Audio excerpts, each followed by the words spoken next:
අයිබුවන් තෙරුවන් සරණයි දරුවනි ගැළපිලි පිළිබඳව කරන පුංචි වීඩියෝ මාලාව කෙටි වීඩියෝ මාලාවේ අද අපි ඔබත් එක්ක සාකච්ඡා කරන්න බලාපොරොත්තු වෙන ගැළපිල්ල වන්නේ දේපල පිරියත් උපකරණ හුවමාරු කිරීම ගැළපීම.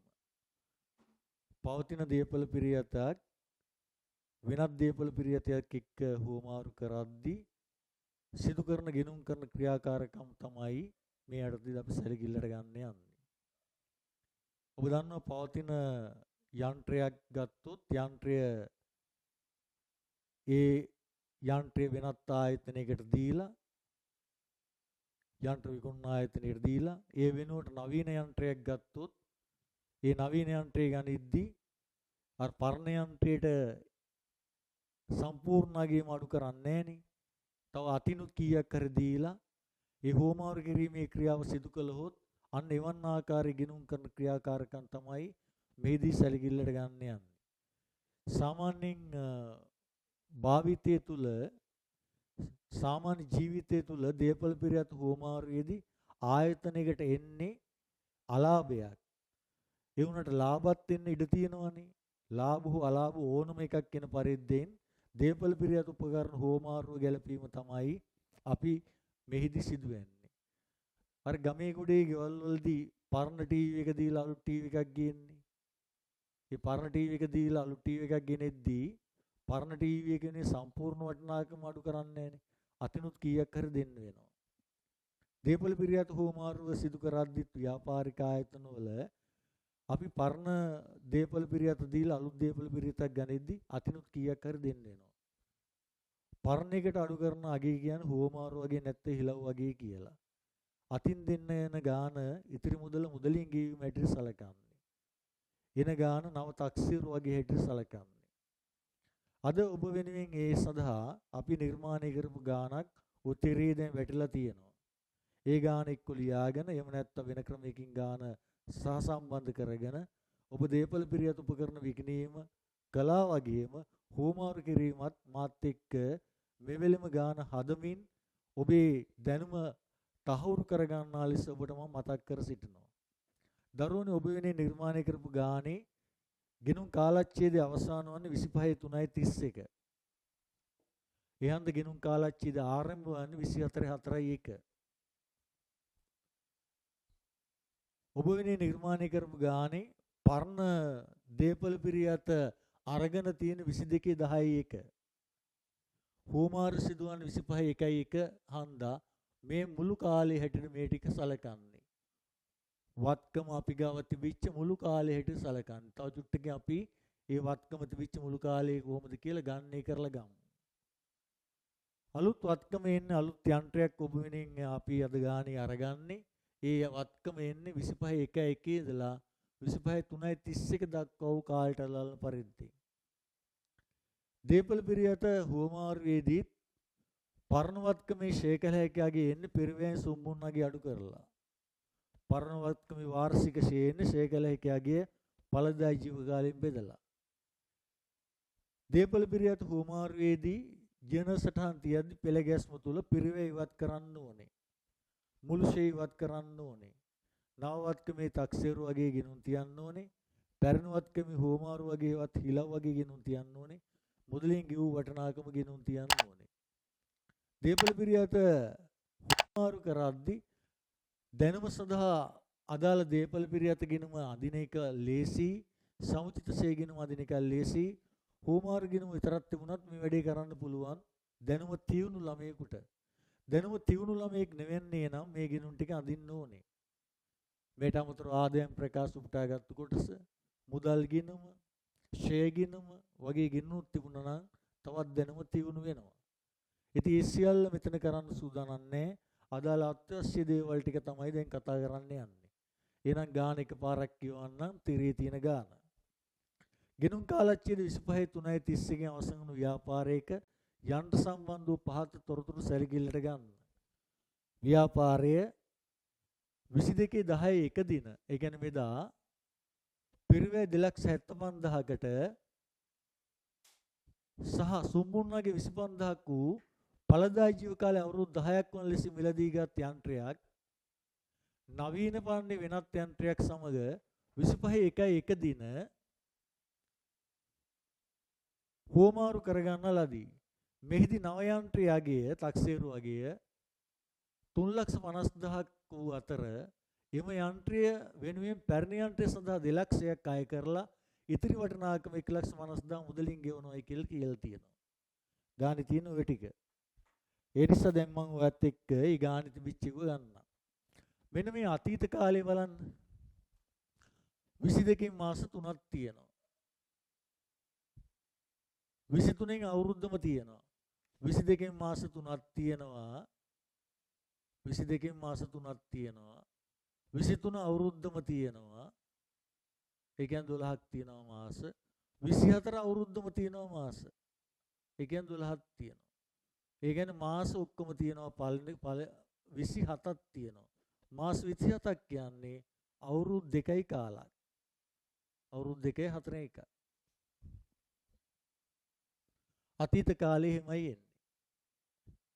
දැන් මේකේ යන්ත්‍ර ගිණීමේ ශේෂය අපි හරියටම දන්නේ නැහැනේ. තව යන්ත්‍ර තිබුණාද කියලා මෙහෙම තරුවක් තියාගමුකෝ.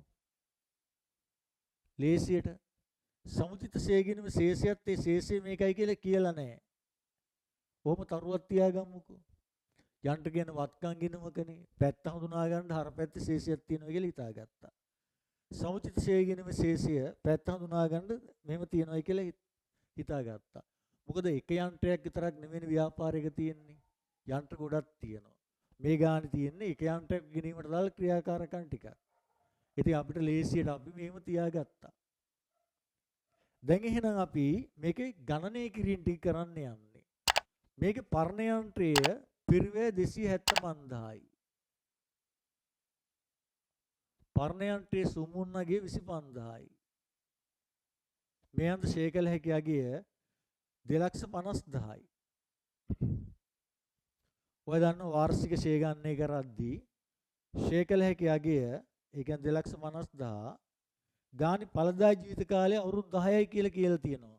ඔය ගාන බලන්න අවුරුදු 10යි කියලා තියෙනවා. මේ අන්ත අවුරුද්දකට එන්නේ 25,000ක් ශේ.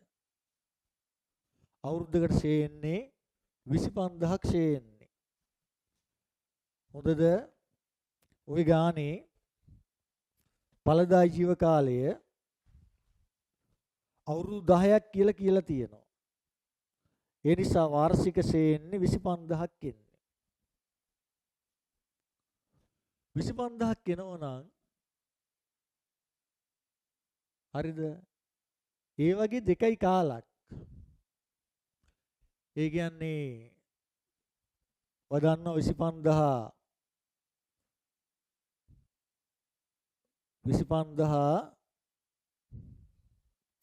වගේ 2යි කාලක්.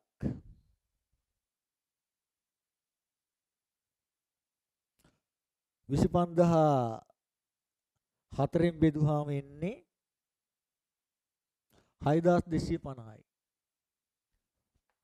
එයන්දා මේ මුළු ශේ කියලා කියන්නේ මෙතන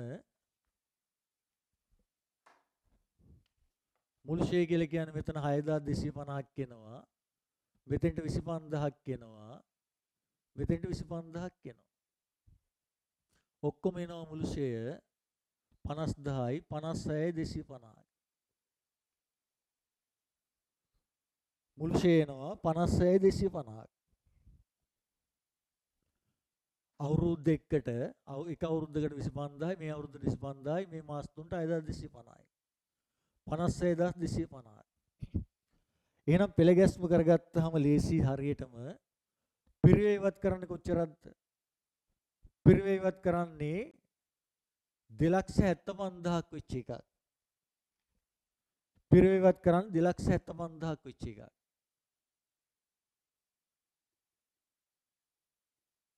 මුළු ශේ ඉවත් කරන්න කොච්චරද? 56,250ක් වෙච්ච එකක්. අලුත් වත්කම එන්නේ කොහොමද? ගාන බලන්න. මෙහිදී නව යන්ත්‍රයේ අගය 3,50,000ක් කියනවා. පැරණි යන්ත්‍රය සඳහා 2 ලක්ෂයක් අඩු කරනවා කියනවා. 3,50,000 2 ලක්ෂයක් අඩු කළාම ඉතිරි ගාන ගෙවන්න එනවා 1,50,000. මෙන්න මේ ටික තමයි ගිනුම් තියන්න තියෙන්නේ. ඔයාලට මන් දීලා තියෙන ගානේ ඔයාලට තියලා තියෙන ගානේ පිරිවෙත් කිරීම 2,75,000යි. මුළු සේවවත් කිරීම 56,250යි. නවවත්කමයාගේ 3,50,000යි. හෝමාරු වගේ හිලව් වගේ අඩු කරනගේ පර්ණයන්ට 2 ලක්ෂයයි. ගෙව මුදල 1,50,000යි. මේ ටික තමයි අපි දැන් ගිනුම් තියන්න යන්නේ. එහෙනම් අපි පළවෙනි එක කරන්න යමු පිරිවෙත් කිරීම. පිරිවෙත් කරද්දී වත්කම් ගිනුම බැර වෙනවා. වත්කම් අඩුවීම බැර කියන මුල් ධර්මය යටතේ. දීපල පිරියත හෝමාරු කියලා. දීපල පිරියත හෝමාරු ගිනුම හර වෙනවා යන්ත්‍ර කියලා. වරහන් තුල පිරිවැය. කීයද ගාන 275,000යි. පුදියන්ලි සටහනක් හැටියට තිබ්බොත්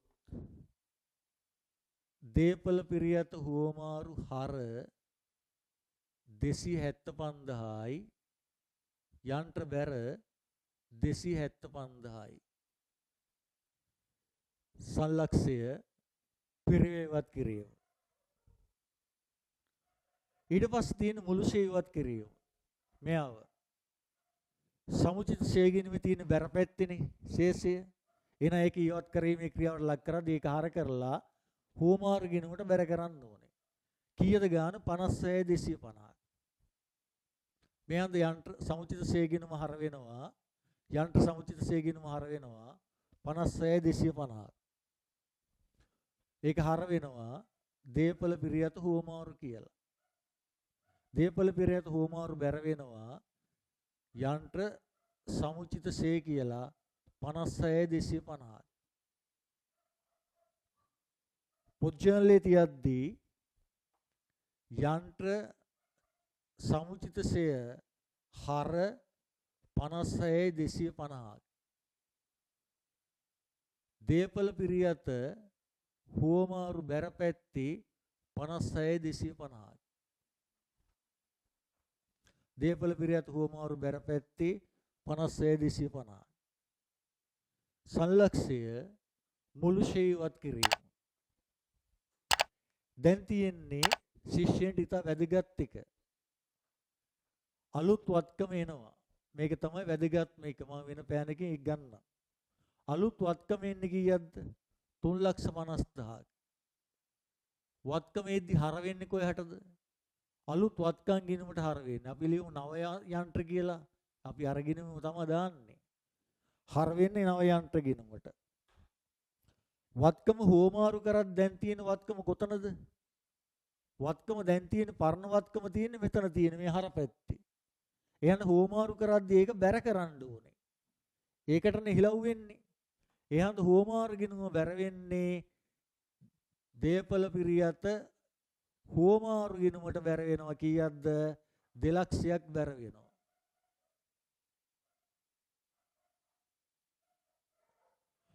එහෙනම් මුදල් අඩු වෙන්නේ කීයක්ද? මුදල් අඩු වෙන්නේ 1,50,000. මුදල් කියන වත්කමක් වත්ක අඩු වීම බැර වෙනවා. මුදල් කියලා 1,50,000. මේ නිසා දීපල පිරියත හෝමාරු ගරපද්දී අලුතින් එන වත්කමයාගේ වත්කම් ගිනුම හර වෙනවා. හිලව් වගේ හෝමාරු ගිනුම බැර වෙනවා. ගෙවපු මුදල් බැර වෙනවා. ඒක අපි මෙතන ලිව්වොත් අංක 1 අංක 2 මේකේ ටෝටල් එක තමයි මෙතනට යන්නේ. කීයක්ද? 3,50,000. එහෙමනම් දැන් අපි කරමින් සිටියේ දීපල පිරියත හෝමාරුට අදාළව අවසාන සටහන ඇටිට යන නවවත්කමේ අගියත් පැරණවත්කමේ හෝමාරු අගියත් ගෙවූ මුදලත් පිළිබඳ සටහන. එහිදී අලුතින් එන වත්කම 3,50,000 එන්නේ කොටස් දෙක එකතුවකින්. එකක් තමයි දීපල පිරියත හෝමාරුවට යන එක 2 ලක්ෂයක්. අනිත් එක තමයි මුදල් වලට යන එක 1,50,000. මේ දෙක එකතුව අලුත් වත්කම් ගිණුමට හර වෙනවා. ඒ හන්දා නව යන්ත්‍ර ගිණුමට හර වෙනවා. හෝමාරු වගේ නවයන්ත්‍ර කියලා හෝමාරු වගේට හිලව් වෙනවා 2,00,000ක්. මේ 2,00,000 හිලව් වෙනවා. ඉතිරි එක මුදල් ගිණුමක් ඇඳනවා මුදල් ගිණුම බැර වෙනවා. එහන්දා නවයන්ත්‍රේ ගිණුම හර හෝමාරු වගේ හෝමාරු ගිණුම බැර ගෙවූ මුදල් ගිණුම බැර සංලක්ෂය නවවත්කමේ තක්සේරු වගේ නවවත්කමේ අගය පැරණිවත්කමේ හෝමාරු වගේ සහ සත්‍ය වශයෙන් ගෙවූ මුදල නවවත්කමේ අගය පැරණිවත්කමේ හෝමාරු වගේ සහ සත්‍ය වශයෙන් ගෙවූ මුදල දැන් දීපල පිරියත් හෝමාරුට දාල සියලු සටහන් සාමාන්‍ය පරිදි කරලා ඉවරයි. දැන් දීපල පිරියත් හෝමාරුවේ ලාභයක් හෝ අලාභයක් එන්නේ. සාමාන්‍ය මං කියවනේ ප්‍රායෝගික ලෝකේ පරණවත්කමක් දීලා අලුත්වත්කමක් ගනිද්දී ගැනුම්කරුට සාමාන්‍ය වාත් ලාභයක් එනවට වඩා වැඩි සම්භාවිතාවයක් තියෙන අලාභයක් එන්නේ කියලා. මේකෙත් තියෙන අලාභයක් එන සම්භාවිතාවයක්. ඇයි හේතුව? හර පැත්තට වඩා බැර පැත්ත යගේ අඩුයි. බැර පැත්ත කියන්නේ ආදායම් පැත්ත වගේනේ. හර පැත්ත කියන්නේ වියදම් පැත්ත වගේනේ. වියදම් පැත්ත වැඩි වගේ ආදායම් පැත්තට වඩා. එහෙනම් බැර පැත්ත දුණු ලාභයක් හර පැත්ත දුනොත් හර පැත්ත වැඩි වුණොත් අලාභයක්. මේකේ හර පැත්ත වැඩි 2,75,000යි. 2,75,000යි. එහෙනම් මෙතන තියෙන 256යි 250යි. වෙනස 256 250යි 2,75,000 අතර වෙනස 18යි 750ක් ලාභය. අලාභය ආදායම් ප්‍රකාශයට යනවා යන්නේ වෙනත් වියදමක් විදියට. කීයද ගාන? 18යි 750යි. අලාභය යන්නේ 18යි 750යි. ඒ නිසා 18යි 750 ආදායම් ප්‍රකාශය වෙනත් වියදමක් හැටියට යනවා. සටහන මෙතන දානෝ අංක 4 හරිද? දීපල පිරියත හෝමාරු අලාභය ආදායම් ප්‍රකාශය නැත්තම් ලාලා ගිණුම හර වෙනවා 18750ක්. දීපල පිරියත හෝමාරු බැර වෙනවා 18750ක්. සංලක්ෂය දීපල පිරියත් හෝමාරු අලාභය. එහෙනම් ඔයාලට තේරෙන්නේ නැති ඊටමත් කෙටි කාලයකදී ලොකු වේගයකින් ඊටම සරලව දීපල පිරියත් හෝමාරුවත් අපි ඔබට ඉගෙනුවා. එහෙනම් මේ වීඩියෝ නිමා කරන වෙලේ මේ වීඩියෝවත් ඔබේ යාළුවන්ට බලන්නයි කියලා පොළඹවන්න. ඊට නිර්වත් වූ දැනුමක් මේ වීඩියෝ තුලිනුත් ඔබට එනවා. එහෙනම් යලිත් වීඩියෝ එක හැමෙන් තෙක් අපි ඔබෙන් සමු ගන්නවා. ආයුබෝවන් තෙරුවන් සරණයි.